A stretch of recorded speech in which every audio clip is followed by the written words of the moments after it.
반갑습니다. 오늘은 18장 27쪽 펴십시오.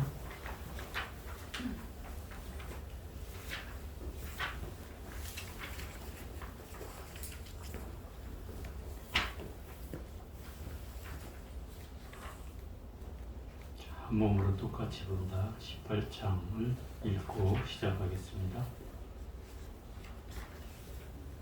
펴셨어요? 네.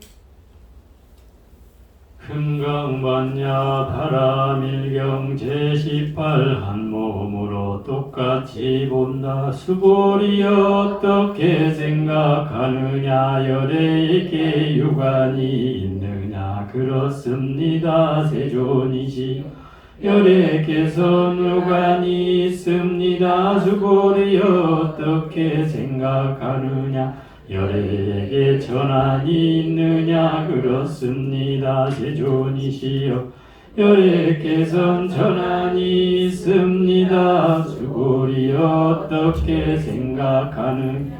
열애에게 해안이 있느냐. 그렇습니다. 세존이시여 열애께선 해안이 있습니다.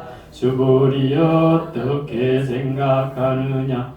열애에게 법안이 있느냐. 그렇습니다. 세존이시여 열애께선 법안이 있습니다. 수불이 어떻게 생각하느냐. 열애에게 불안이 있느냐. 그렇습니다. 세존이시여 열애께선 불안이 있습니다. 수불이 어떻게 생각하느냐.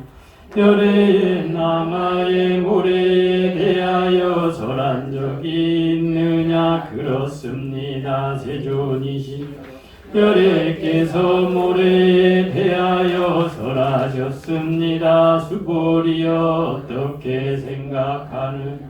항아에 있는 모래만큼 이러한 모래와 똑같은 항아가 있고, 이 모든 항아 모래만큼의 불세계가 있다면 이는 정녕 많다고 하겠느냐.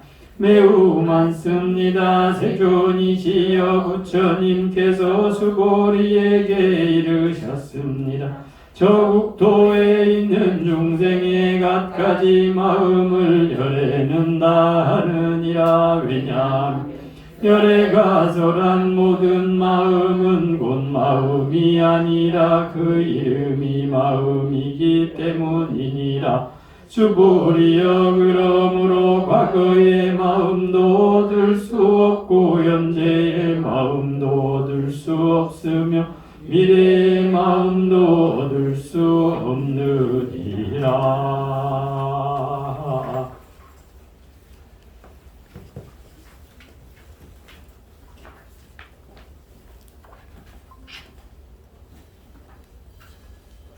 전본장은 구경무합은 보살은 끝내 내가 없다 17장을 했고요. 오늘 18장을 한 차례인데 잠깐 17장을 요약하면 나라고 하는 실체가 끝내는 없다 이 말이에요. 궁극에 가도 나라고 할 게 없는데 우리의 이 중생의 경계는 늘 있는 데서부터 시작하기 때문에 이 병이 되는 거죠. 그래서 이 구경무화부는 앞에 했던 내용을, 전반부에 했던 내용을 총 정리해 가지고 여기에 이제 실어놓은 거다 이렇게 얘기할 수 있고, 금강경에 관통하는 가장 큰 사상이 나라고 하는 실체가 없다는 거예요.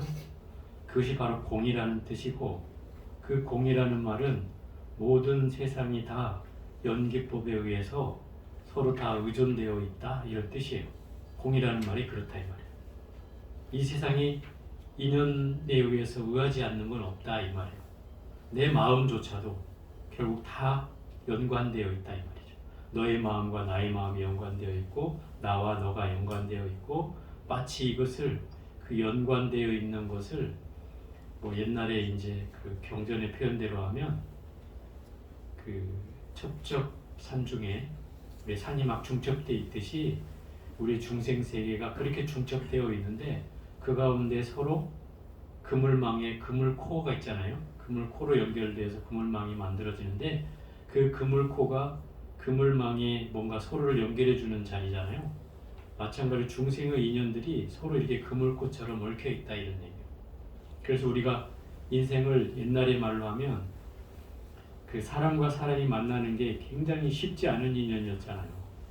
예를 들어 저 부산에 사는 사람이 서울에 있는 사람과 만나기 위해서는 시간적으로 거의 한 달 이상이 걸렸단 말이에요. 예전에는. 지금 여러분 그 KTX 타면 몇 시간인가요? 2시간 반? 3시간? 이러면 부산 가잖아요.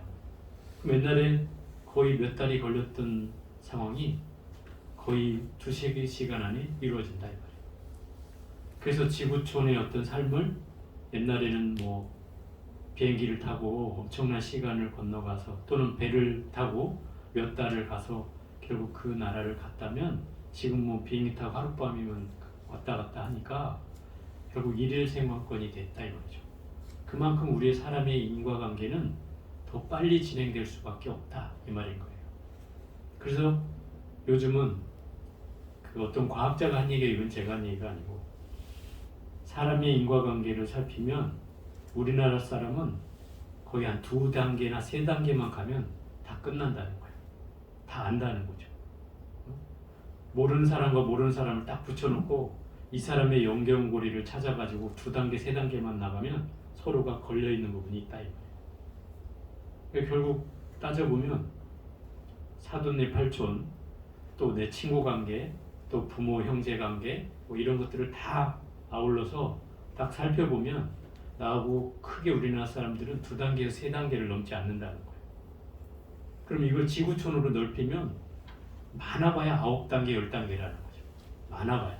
적으면 6단계면 끝나. 세계 사람도 모든 사람도 그렇다는 거죠. 그럼 우리 이 지구상에 사는 사람들이 과연 서로 따로 떨어져 있다고 해서 서로 모르고만 사는가? 이걸 생각해 보면 그렇지 않다는 거예요. 또 요즘은 인터넷이라는 그 기기가 있어서 뭐 세계에서 어떤 일이 일어나는지를 매일 실시간으로 볼 수가 있잖아요. 그죠? 그러니 뭔가 우리가 따로 살고는 있지만 서로 다 연결되어 있는 거죠. 서로 연결되어 있어요. 이것을 이미 그 화엄경의 세계가 현실화되고 있다. 이렇게 타노스님 얘기했거든요. 그 화엄경의 세계라는 게 뭐냐면 실제로 내 휴대폰이나 인터넷 안에 사람이 들어오잖아요. 그럼 여기 들어오는 순간 그 사람이 없어지는 게 아니잖아요. 그 사람은 그 자리에 있는데 이 화면으로 들어온다 이 말이에요. 그죠? 그럼 이거를 뭘로 설명하냐면 마치 나의 분신이 이 화면에 등장한 것과 같다 이 말인 거죠. 이것이 엄청나게 많은 사람들이 서로 이렇게 연결되어 있다는 거죠. 이걸 이미 부처님께서 화엄경이라는 경전에 이걸 옛날부터 설해놨다는 거죠. 이게 이제 사사무의 법계라고 해서 이 컴퓨터에 있는 것과 나와 전혀 걸려지지 않는다 이 말이죠. 걸림이 없다. 이런 세계가 이미 펼쳐졌다는 거예요. 그러니까 이런 걸 보면 우리가 인연이라고 하는 것이 다 서로 누군가에게 얽혀져 있다는 뜻이고 그 인연은 한치도 어긋난 바가 없다 이 말이에요. 그런데 그 인연법이 뭐예요? 실상은 공한 것이다 이 말인 거예요. 그 연기법이 다 공한 것이다. 연결은 되어 있지만 그것은 영원불멸한 것은 아니잖아요. 그렇기 때문에 공한 것이다. 그래서 우리가 사람이 괴로운 것은 그 얽혀있는 속에서 늘 뭔가 관련지어진 마음들이 일어나기 때문에 괴로운 것이죠. 따져보면 거기에 대한 집착이 일어나고 거기에 대해 좋고 싫음이 있고 또 그것을 선택하는 데 있어서 분별을 하고 하는 이런 것 때문에 괴로운 것이지 사실 실상으로 보면 괴로울 일도 없는데 우리는 거기에 끄달려가고 있다 이 말인 거예요. 그래서 이 구경무화본에서는 모든 것이 다 공이다, 무하다. 그래서 다 연기법이다. 이것을 설명해주고 있는 장이 바로 구경무화본이에요. 그래서 보살은 절대로 뭐예요? 나라고 하는 것을 가지고 있지 않은 사람을 보살이라고 한다. 그래서 진시보살, 참다운 보살은 무아법을 통달한 자가 참다운 보살이다. 이렇게 얘기하잖아요. 구경무화본의 마지막 핵심이 그거예요. 무아법을 통달한다는 것은 나라고 하는 집착이 일어나지 않는 걸 말하는 거예요. 내가 없어지는 게 아니고 내가 나에 대한 집착이 사라진 경우에 그것을 보살이라고 할 수 있다. 이 말이에요. 근데 우리는 나라라고 하는 집착을 하지 않는가? 이렇게 생각해 보면 반대로 우리는 엄청난 집착을 하고 있는 거죠. 나에 대한 존재를 인식하고 있을 뿐만 아니라 그걸로 일어나는 부타적인 마음들이 계속 일어난다. 이 말이에요. 그죠? 제가 예를 들었지만 아까도 보살님이 얘기했는데 누가 사람이 저 앞에 서 있으면 저 귀신인가 사람인가에 내가 놀라게 된다 이 말이에요. 그죠? 멀쩡하게 문 열어놓고 사람이 나를 쳐다보고 있어. 모르는 사람이. 그럼 보살님들 같으면 어때? 막 비명을 지르겠죠. 저 귀신인가 사람인가. 이게 이런 거예요. 내 마음이 거기에 휩쓸려 간다 이 말이에요. 그 무아법이라는 건 뭐냐면 내가 그 경계에 대해서 아무 걸림이 없는 거예요. 저게 뭐야? 사람인가 뭔가 하고 있을 뿐이지 그것이 내 마음을 괴롭히지는 않는다 이 말이죠. 그러면 놀랄 일도 없잖아요. 중요한 건 내가 내 스스로한테 집중이 돼 있으면 바깥 경계가 아무리 뭐라고 해도 내가 흔들리지 않는다 이 말인 거예요. 그게 무아법을 통달하는 거예요. 내 경계에 다른 사람의 경계에 휩쓸지 않는 방법은 나의 자신에 훨씬 집중하는 거예요. 예를 들어 그렇잖아요. 밖에서 누가 부르는 소리가 들리면 우리 신경 쓰이죠. 자꾸 대답하게 되잖아요. 근데 밖에 떠드는 소리가 나. 그럼 내 정진하고 있을 때 집중이 안 되면 그 소리가 계속 걸리겠죠. 근데 내가 집중이 잘 되고 있으면 밖에서 뭔 소리가 나도 안 들어온다 이 말이에요. 그 이치자가 그렇다 이 말이죠. 내가 집중이 돼 있을 때는 어떤 소리가 나도 그게 장애가 되지 않는다. 근데 내가 장애가 될 때는 아주 작은 소리에도 또 걸리게 되는 것이다 이 말이에요. 그런 경계를 통달한 자가 바로 무아법을 통달한 자라고 하는 거예요. 제18장은 8부는 일체 동관분이라고 해서 한 몸으로 똑같이 본다 이렇게 돼 있어요. 부처님 눈은 중생이라고 또는 부처라고 또는 보살이라고 차별하지 않고 똑같이 한 몸으로 본다는 거예요. 보살은. 근데 우리는 이미 다르잖아요. 남자 여자를 구분하고 그죠? 나이 든 사람 나이 적은 사람을 구분하고 또 신분이 있는 사람 신분이 낮은 사람 또 부자인 사람 가난한 사람을 분별하고 우리 끊임없이 이렇게 분별하잖아요. 이게 부처님처럼 똑같이 못 보죠 우리는. 왜? 차별하는 마음이 있기 때문에 그래요. 근데 왜 똑같이 본다는 말은 결국 그 사람과 내가 하나다는 데서 출발하는 거예요. 하나다. 동체다 이 말. 동체. 일체라는 말은 동체라는 뜻이에요. 동체는 뭐야? 너와 내가 다르지 않고 너와 내가 한 몸이다 이런 뜻이에요. 불교의 자비는 이 한 몸이라는 데서 나와요. 네? 불교의 자비는 그냥 내가 저 사람을 도와줘야겠다 하는 건 이건 연민으로 해주는 도움이고 그것을 이제 그 자비의 뭐 세 종류가 있는데 그거를 이제 수연자비라고 해서 인연에 따라서 베풀어지는 것을 말해요. 인연에 따라 베풀어진다는 것은 그 사람의 사정을 보아서 내가 도와주고 싶은 마음을 일으키는 걸 말해요. 이거 보통 사람들이 그런 마음을 일으키잖아요. 이런 것은 결국 내가 어떤 진정으로 그 사람을 도와주겠다는 마음도 있겠지만 약간 동정과 연민이 들어가 있다 이 말이에요. 이건 완전한 자비는 아니다. 두 번째 자비는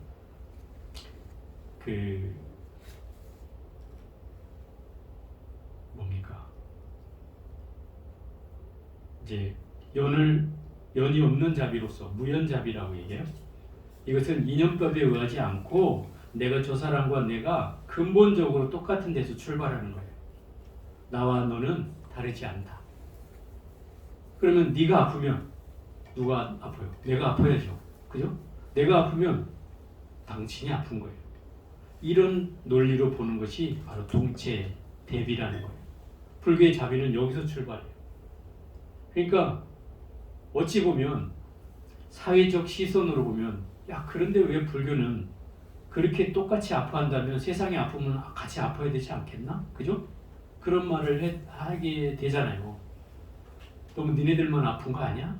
뭐 이렇게 얘기할 수 있단 말이에요. 산속에만 불교가 들어가 있고 그죠? 세상에 관심은 마치 도외시하고 있는 것 같고 이렇게 따져보면 뭔가 잘못된 거 아닌가 이렇게 생각할 수 있는데 결국 그 아픔이라고 하는 건 이 자비의 근원은 똑같은 데서 출발한다는 거예요. 그래서 유마고사는 당신이 병이 들었다고 얘기하면서 왜 아프냐고 물어보는 문소고사의 질문에 중생이 아파서 내가 아프다 이렇게 얘기한다. 중생이 아프니 내가 아프다. 그럼 당신의 병 어떻게 낫습니까? 중생의 병이 나으면 내 병이 낫는다 이렇게 얘기해요. 이게 불교에서 말하는 자비의 출발이에요. 근본적인 자비는 여기서 출발하는 거예요.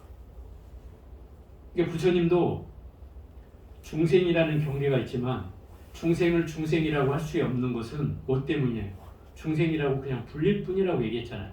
영원불멸하게 중생이 아니라 그냥 중생이라고 불릴 뿐이다. 왜? 중생이 영원불멸한 중생이 없기 때문에. 실체가 영원한 중생은 없잖아요. 그 중생이 깨달으면 당연히 중생을 벗어나게 되기 때문에 중생이라고 이름하기 때문에 중생일 뿐이죠. 그래서 그 차별하지 않는다는 거예요. 그게 부처님의 경계예요. 그래서 이 한 몸으로 똑같이 본다는 것은 부처님 눈이 5가지 종류가 있는데 그걸 오한이라고 해요.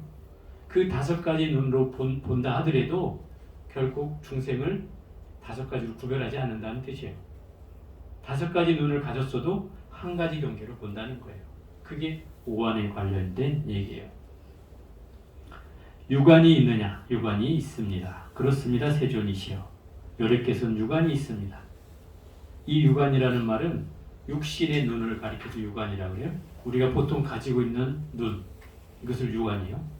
근데 이 유관은 그럼 부처님께서 유관이 있다고 했으니까 부처님 유관은 그럼 우리하고 다른가? 이렇게 생각할 수 있잖아요. 그 중생의 그 유관을 부처님은 어떻게 얘기하냐면 사물을 쳐다보는 그 눈을 이제 유관이라고 하는 거예요. 근데 우리의 경계는 차별이 있지만 부처님의 눈으로는 이렇게 보는 거죠. 부처의 눈으로 보는 건 실상을 보는 것이고 중생의 경계로 보는 건 허상의 눈을 보는 거예요. 우리의 눈으로는 늘 허상이 있다고 여기지잖아요. 부처님 눈은 그것을 실상으로 본다는 거죠. 그건 허상은 실제하는 게 아니다. 이렇게 보는 걸 유관이라고 할 수 있어요. 수보리여 또 어떻게 생각하느냐? 열에게 천안이 있느냐? 그렇습니다. 세존이시여. 열에께서는 천안이 있습니다. 여기서 천안은 하늘의 눈이라는 뜻이에요. 하늘의 눈은 무슨 얘기냐면 천상의 경계를 볼 수 있는 눈이다 이 말이에요. 이런 걸 흔히 바꿔서 얘기하면 천리안이라고 하잖아요. 천리안.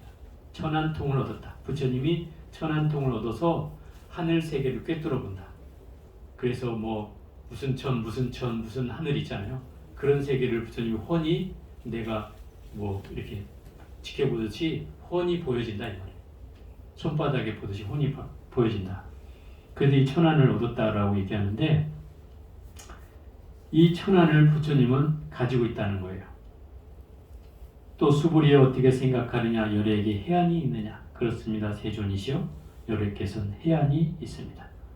해안은 바로 지혜의 눈을 말하고 이 지혜의 눈이라는 것은 어리석은 마음을 일으키지 않는 걸 말하고 이미 반야의 지혜로서 이 세상이 다 공하다는 것으로서 이 세상을 통찰하는 지혜를 말해요. 지혜의 눈을 말해요. 그럼 무슨 얘기냐면 지혜의 눈이라는 것은 우리가 이 지혜의 눈을 떠야 깨달음을 얻을 수 있는 거예요. 이 지혜가 없으면 우리는 깨달음을 얻을 수가 없어요. 그잖아요. 중생이 우매해서 내가 환상인지 허상인지도 구분하지 못하고 실상인지 허상인지도 모르고 또 바깥 경계가 이게 뭔가 환인지 뭐 물거품인지 구름인지도 모른다면 이건 내가 깨달을 가능성이 없어지는 거죠. 왜? 내 앞에 이미 가림막이 있는 것과 똑같다. 실상을 볼 수 없는 마음이기 때문에 이걸 통찰할 수 없지만 바로 이 지혜의 눈은 바로 그 현상계를 실상으로 보아서 실상의 이치로 깨달아가는 눈이 바로 지혜의 눈이다 이 말이에요. 그러니까 이 지혜의 눈은 바로 바깥 경계를 실상으로 보는 거예요. 실상은 뭐예요? 허상이 존재하지 않는 것이 실상인 거죠. 그럼 우리가 존재하는 모든 세계를 다 허상이라고 바라보고 그 실상의 경계로 보면 다 집착할 바가 없는 대상들인 거죠. 그런 눈으로 볼 수 있을 때 이걸 지혜의 눈이라고 한다. 네 번째는 수보리어 어떻게 생각하느냐? 열애에게 법안이 있느냐? 그렇습니다. 세존이시여. 열애께서는 법안이 있습니다. 법안이라는 것은 진리의 눈이라는 뜻이고요.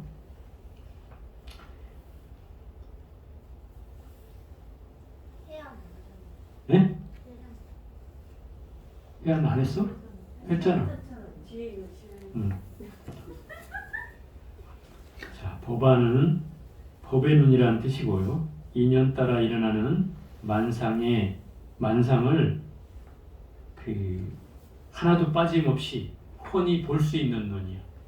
네? 만상의 경계를 훤히 볼 수 있는 지혜의 눈이다 이 말이에요.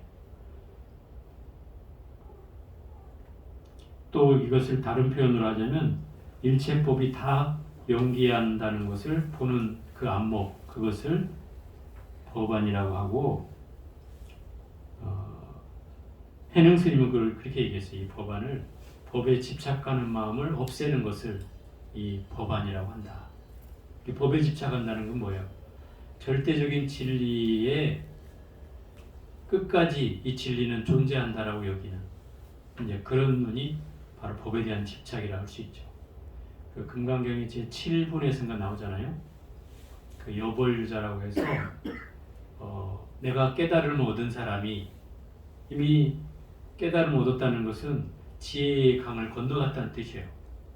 그게 반야바라밀다다. 지혜의 언덕을 건너갔는데 그 지혜의 언덕을 건너갔다고 해서 지혜의 언덕을 건너준 그 뗏목에게 고맙다고 뗏목을 지고 가는 어리석음을 범하지 마라. 그 뗏목을 지는 어리석음이 바로 법에 대한 집착을 얘기하는 것이다. 그 뗏목을 건너가기 위해서 필요한 사람한테 놔주는 것이 더 정석이지, 내가 이미 깨달음을 얻었는데 불법의 절대화를 하면 안 된다 이 말이에요. 그때는 그 부처님 가르침조차도 내려놔야 한다. 이미 깨달음을 얻는데 굳이 깨달음을 부처님 가르침이라고 집착할 필요가 있느냐 이 말인 거죠. 그래서 그 가르침을 누구에게, 모르는 사람에게 전해줄지언정 내가 그것을 치고서 나는 꼭 이걸 지킬 거야 라고 한다면 이게 바로 법에 대한 집착이다 이런 거죠. 그래서 그걸 없애는 것이 바로 이 법안이다 이렇게 표현을 했어요. 다섯 번째는 열애에게 불안이 있느냐? 그렇습니다. 세존이시여. 열애께서는 불안이 있습니다. 이 불안이라고 하는 것은 부처님의 눈이라는 뜻이고, 일체가 다 여여하다, 일체가 모두가 진리다라고 하는 것을 보는 눈이 바로 불안이고, 그 일체 중생과 부처가 다 평등한 경계이고 한 생명이라고 하는 것을 알아차리는 거다 이 말이에요. 또 미세한 번뇌까지 영원히 다하여서 뚜렷이 밝게 비추어 아는 눈, 일체를 모두 분별하지 않고 무분별의 지혜로서 보는 눈을 바로 이 불안이라고 한다. 그러니까 이 경계는 부처의 경계라고 할 수 있죠. 부처의 눈은 어떤 사람을 차별하지 않는 경계를 갖는 게 부처의 눈이에요. 그래서 이 경계를 갖는 것을 불안이라고 한다. 이것을 일러서 오안이라고 해요. 오안. 그러니까 수행을 하면은 차츰차츰 이 경계를 얻어간다는 뜻이기도 해요. 네? 수행을 통해서 유관을 먼저 얻고 순서대로 그 다음에 천안을 얻고 그 다음에 해안을 얻고 법안을 얻고 불안을 얻는다. 수행을 통해서 계속 닦아나가면 이 안목이 얻어지는 거예요. 그럼 예를 들어서 천안통을 얻었다고 해서 결코 깨달은 게 아니라고 할 수 있는 거죠. 그죠? 왜? 이미 해안도 아니잖아요. 해안보다도 못한 게 천안이니까 따져보면 사실 내가 뭐 육신통을 얻었다고 해서 부처가 되는 건 아니에요. 왜냐하면 부처님이 그렇게 얘기해요. 이 육신통은 그 깨달음 얻지 않은 사람도 얻을 수 있다고 나와요. 외도의 최고 수행을 한 사람도 이 육신통을 얻을 수가 있다. 이렇게 얘기해요. 그거를 경전의 표현으로 치면은 부처님이 60명의 제자를 만들어 놓고 나서, 정확히 말하면 55명이에요. 그 그 제자를 만들어 놓고 나서 전도 선언을 해요. 자, 제자들이여, 비구들이여, 떠나라. 이 법을 전하기 위해서 떠나라. 처음도 좋고 중간도 좋고 끝도 좋은 이 법을 설하라. 모든 사람의 이익을 위해 많은 사람이 안락함을 위해서 이 법을 설하라. 나도 저 우르벨라의 세나니가마로 가서 법을 전하리라. 둘이 가지 말고 혼자서 가라. 이러고 부처님 전도선언을 하는 대목이거든요.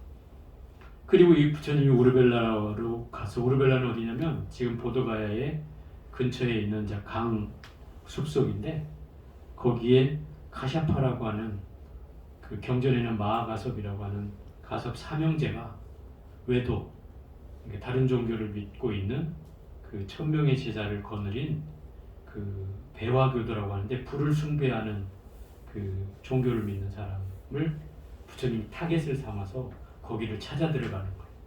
그 사람들을 구제하겠다. 근데 불을 섬기는데 동굴에서 불을 켜놓고 거기에 엄청난 큰 뱀이 살고 있는 거예요. 그리고 이 사람들은 거기다 때때로 뱀에게 공양물을 바쳐. 그 공양물이 사람이 인신공양을 하는 거죠. 그러니 얼마나 많은 사람들이 죽어가겠어요, 때마다. 그 부처님이 그걸 이미 아시고 거기를 찾아 들어가요. 젊은 수행자가 찾아왔는데 방 없다고 안 주는 거지. 나가라 그래. 그러니까 나 저 동굴에 가서 잘 테니까 제어만 달라 그래.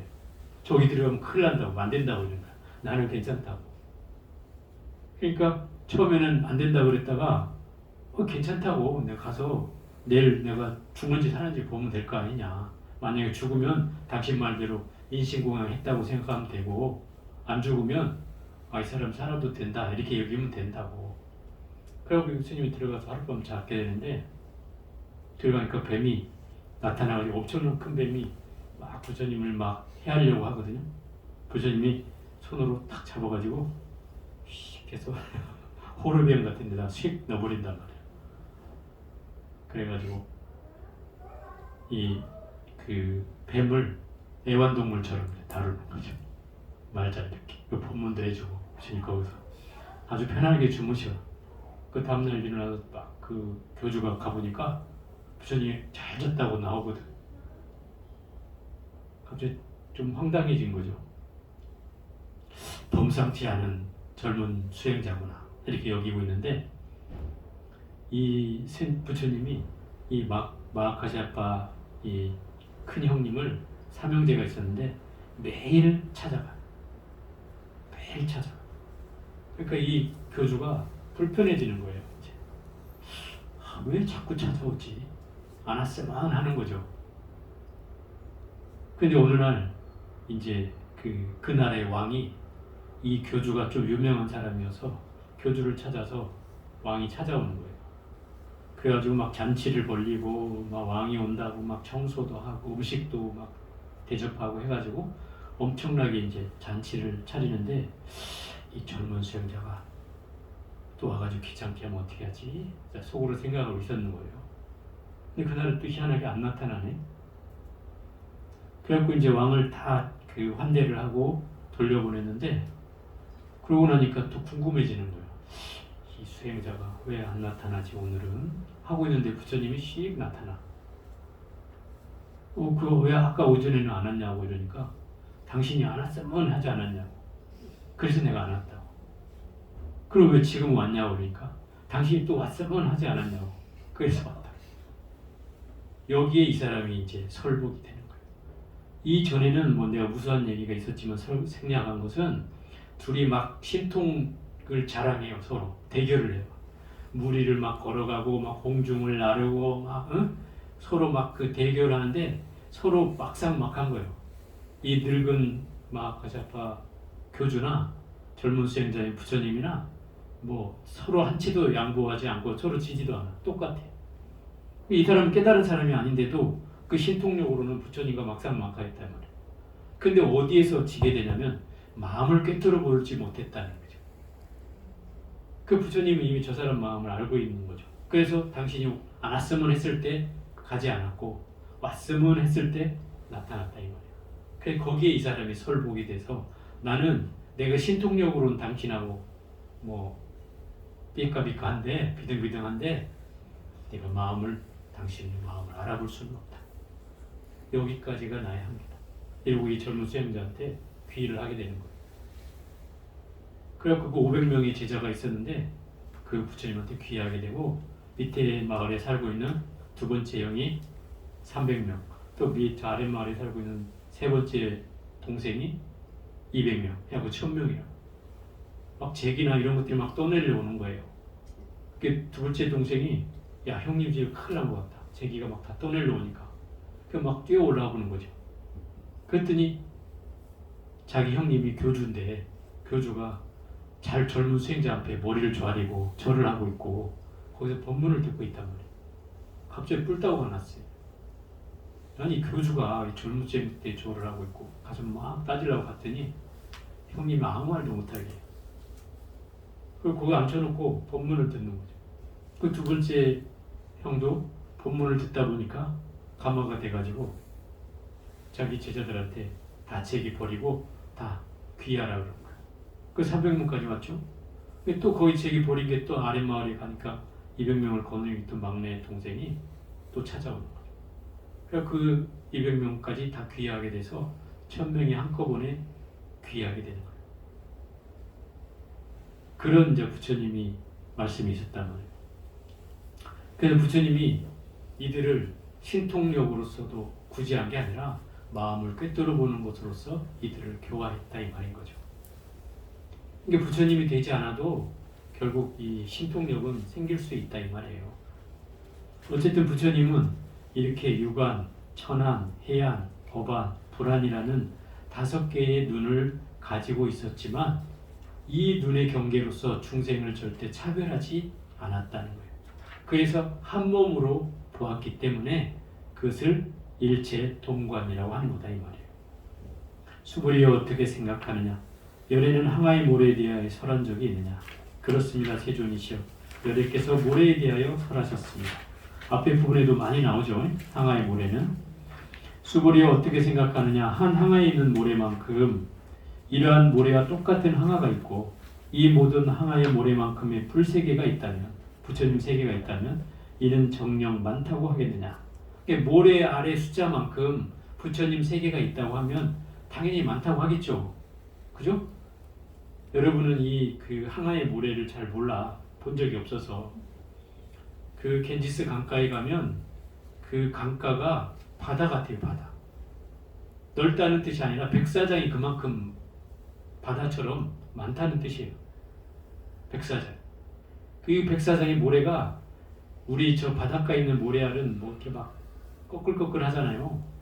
그 겐지스 강가에 있는 모래는 분진 같아요. 아주 가늘어. 그러니 그게 얼마나 많겠어요. 숫자로 따진다면. 근데 부처님 세계가 이 한 알갱이만큼 된다는 거예요. 한 알갱이처럼 모아놓은 거라고 하면은 이 숫자가 얼마나 되겠냐 이 말이에요. 그럼 이게 많은 거예요, 적은 거예요? 당연히 많은 거잖아요. 매우 많습니다. 세존이시여. 부처님께서는 수불에게 이르셨다. 저 국토에 있는 중생의 마음을 갖가지 마음을 열애는 다 아느니라 이랬어요. 그러면 이 항아의 모래만큼 많은 불세계와 열애 그 중생의 갖가지 마음이라는 것은 무슨 얘기예요?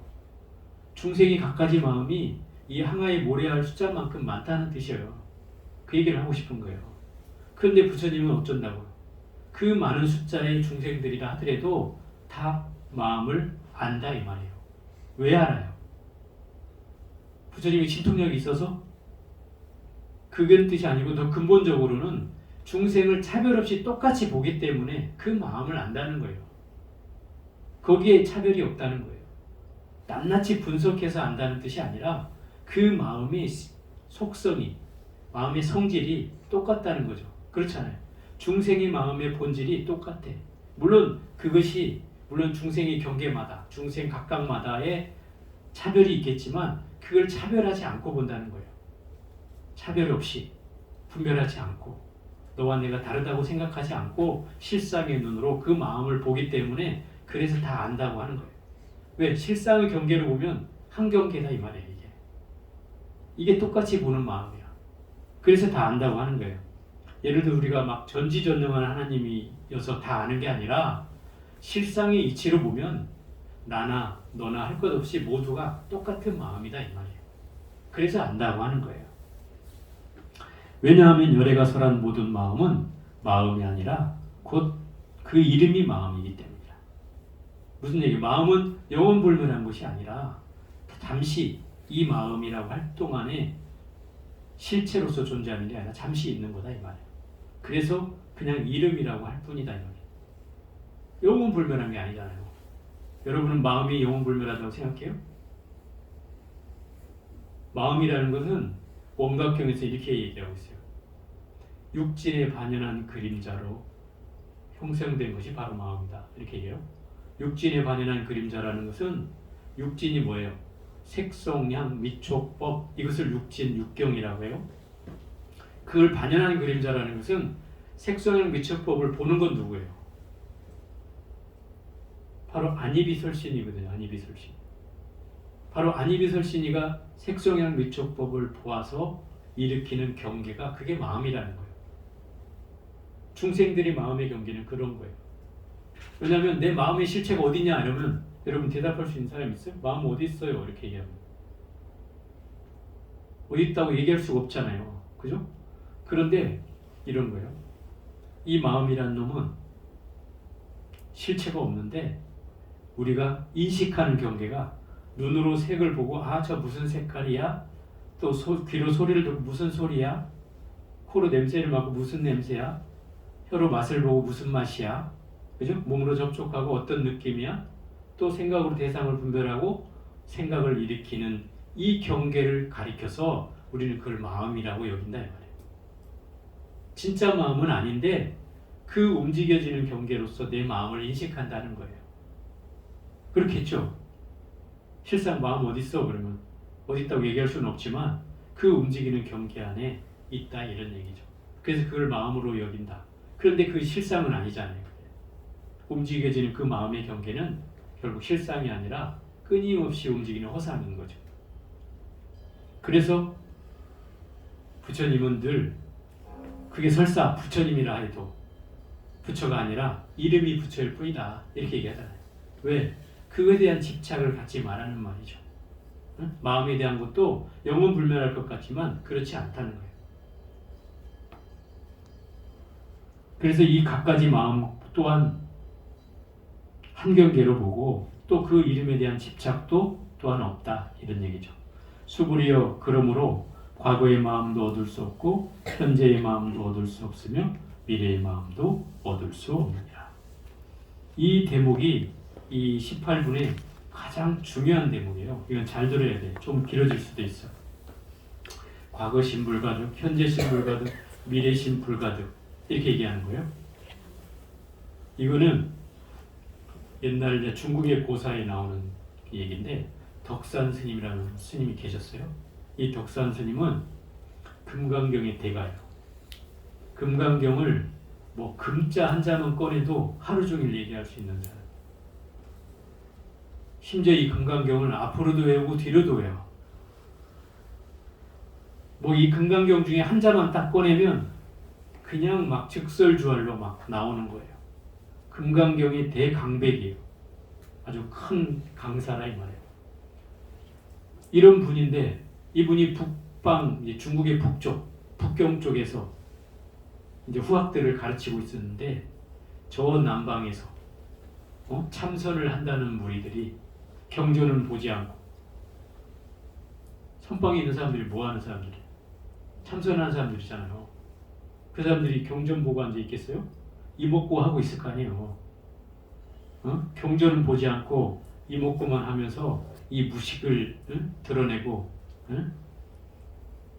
자기를 깨우치겠다고 앉아있다는 저 어리석은 중생들을 내가 깨우쳐 주겠노라 하고 금강경에 관한 책을 한 보따리를 짊어지고 걸망을 메고 남쪽으로 길을 나섰어요. 그 몇 달을 갔겠죠. 몇 달을 가고 가서 그 절 앞에 이르렀는데 이미 점심시간이 지난지라 배가 고픈 거예요. 출출해. 근데 절에는 밥시간 지나면 안 주잖아.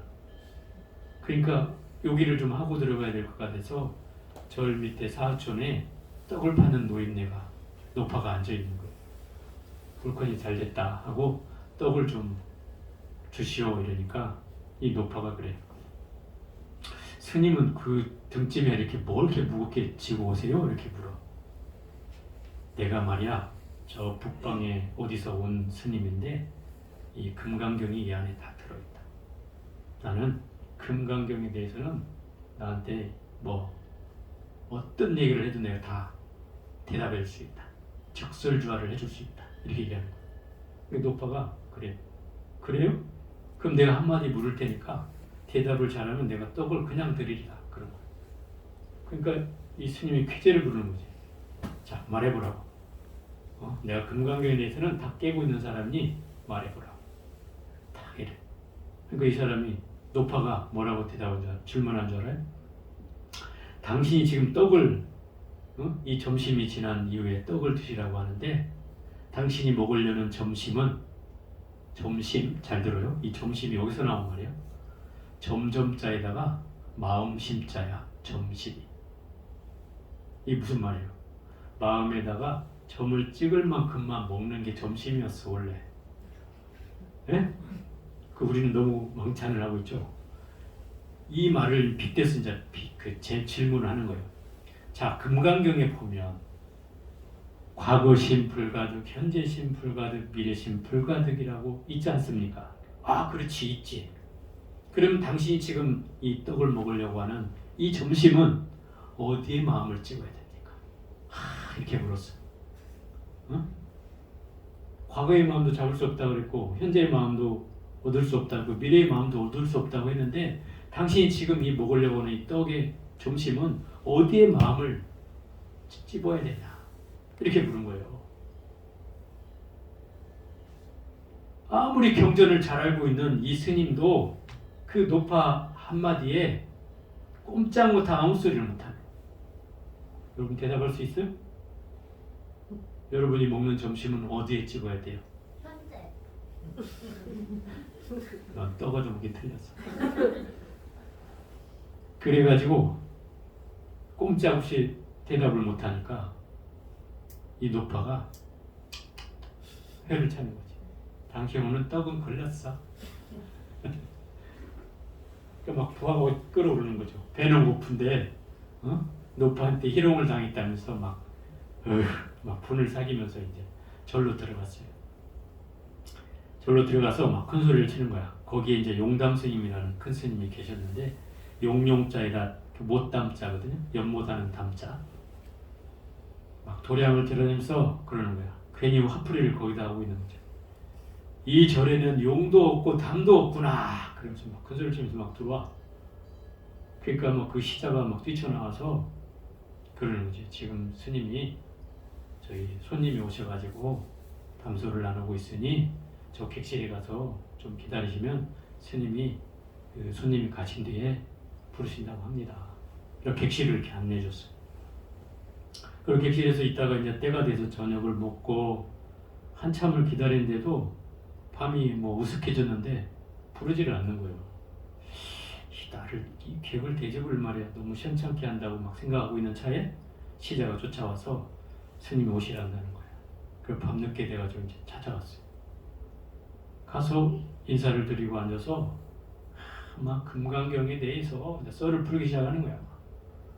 응? 1시간이 되고 2시간이 되고 막 얘기하는데 그 스님은 그냥 가만히 듣고만 있는 거죠. 그래서 이제 얘기가 한 2시간 하고 나니까 자 이제 스님이 그러는 거야. 내일 하자. 내일 하자. 아무 대꾸도 안 하고 내일 하자. 지금 밤이 너무 늦었으니 돌아가라고. 그래갖고 이제 밖을 나오는데 그 촛불, 호롱불이죠. 호롱불을 이렇게 해가지고 신발을 비춰준다 이 말이에요. 깜깜한 밤중이니까 옛날에 뭐 불빛이 있었겠어요. 호롱불을 이렇게 비춰주는데 촛불을 이렇게 비춰주는데 신발을 토방에 이제 신발을 딱 신는 순간에 그 촛불을 이 대사가 용담 스님이 훅 불어서 꺼버린단 말이에요. 훅 불어 끄는 순간에 뭐가 돼? 암흑이 되잖아요. 여러분들 한번 경험해 봐서 모르지만 빛이 있다가 사라지면 더 깜깜해지는 거 알죠? 내가 가만히 깜깜한 곳에 가만히 있으면 점점점 이 뭔가 보이기 시작하잖아요. 근데 불이 확 꺼졌을 때는 앞이 캄캄해져갖고 자기 신발도 어디 있는지 보이지 않는다. 완전 그런 경계가 순간적으로 되는데 이때 이 덕산 스님이 뒤통수를 하나 맞은 것처럼 팍 뭔가가 터지는 거예요. 이 순간에. 거기서 뭔가 자기를 보게 된 거예요. 그래서 그 길로 들어가서 자기 방에 들어가서 다음날 아침에 이제 아침 먹고 나와가지고 자기 골망에 줬던 이 금강경을 도량에다 다 펼쳐놓고 그걸 다 불처질러서 태워버리는 거예요. 저 왜 당신 금강경을 태우냐 그러니까 나는 왜 이 금강경이 필요 없는 줄을 비로소 이제야 알았네. 그럼 그걸 다 태우고 그 용단 스님한테 가서 절을 다 큰 절을 세 자리 하고 이제 인가를 받아요. 거기서 그 스님한테 복고량을 해가지고 인가를 받는다. 그래서 훗날에 이 스님이 유명한 스님이 돼. 덕산방이라고 해가지고 임재 스님과 함께 이 선문에는 양대 종장으로 아주 이름이 높았던 스님. 이 스님의 특징은 덕산방이라고 해서 덕산방은 덕산의 몽둥이라는 뜻이에요. 이 스님이 하여튼 제자들에게 법문을 하고 나면 늘 일렀던 말이 그거예요. 자, 일러라. 말을 해도 30방이요. 말을 안 해도 30방이니라. 그리고 막 소리를 쳤어요. 그 대답을 못하면 가서 몽둥이로 막 30방을 진짜 후드로 팼어요. 그래서 유명한 덕산방이라는 거예요. 그냥 후드로 패는 게 뭐 그냥 패는 게 아니에요. 막 사정없이 팼어요. 그런데 거기에서 흔들리지 않고 있는 사람들은 그 몽둥이에 깨우침을 얻는 거고 그 경계에 흔들리는 사람들은 주랭랑을 치거나 아니면 두드러 맞거나 하는 경계밖에 없는 거죠. 그 이스님 나중에 유명해져요. 결국 이 얘기는 금강경의 핵심이기도 하고 또 이 덕산 스님의 그 노파하고 그 벅거리함 속에서 결국 이 노파가 이미 책을 안 봐도 될 만큼의 마음의 경계를 이미 얻었던 사람이었다는 거예요. 우리가 분별심으로 눈으로 보면 결국 수행자들은 이런 경계에 쉽사리 걸리게 돼 있다 이 말이에요. 노파, 일개 노파 정도의 뭐 내가 당할 수냐 이런 경계로 다가왔겠죠. 그죠? 그렇지만 이 떡을 어느 마음에 드냐는 그 말에 아무 소리를 대답하지 못한다.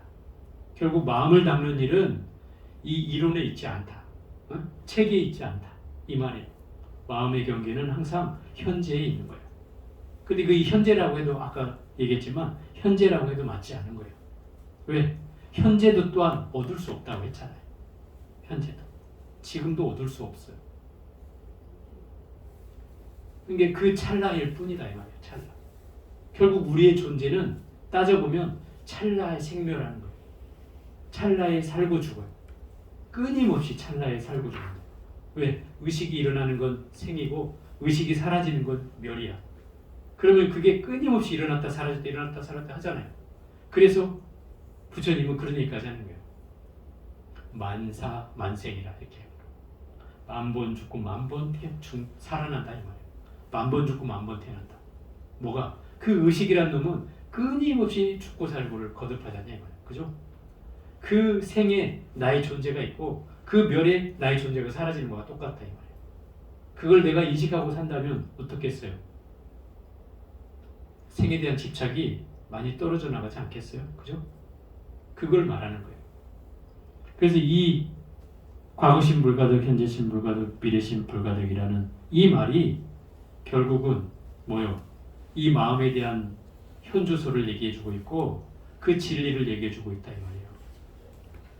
중생의 경계는 늘 이 마음속에 존재하기 때문에 어떤 중생도 차별하지 않은 경계로 바라봐야 된다 이 말이에요. 우리는 그렇잖아요. 여러분의 경계로 봐도 내가 좋아하는 사람의 눈을 볼 때 눈이 틀리고 그죠? 내가 싫어하는 사람의 눈을 볼 때 틀리단 말이에요. 그죠? 이 경계가 우리는 달라. 이미 저 역시도 쉽지 않아 그게. 네? 이쁜 사람도 있고 미운 사람도 있다 이 말이에요. 그건 어쩔 수가 없어. 다만 거기에 끌려가지는 않아야죠. 그 그것까지 없어라는 얘기는 아니에요. 끌려가지는 말아야 한다. 그런 경계가 설사 있더라도 그걸 알아차리고 거기에 끌려가지는 말아야 한다. 이 말이에요. 그것이 이 마음을 제대로 보는 방법이에요. 그러면 이 마음이 얻을 수 없다는 사실을 우리는 터득하게 되는 것이 되는 거예요. 마음의 경계에 휩쓸리지 않는 것이. 그것이 이제 이 18분에서 하고 있는 내용의 핵심이에요. 결국 너와 나는 한 몸이라는 사실을 인식하고 거기에 눈으로 바라보면 바로 과거 신물가득, 현재 신물가득, 미래 신물가득이라는 이 경계가 나한테 다가온다 이 말이에요. 자, 오늘은 여기까지 해보도록 하겠습니다.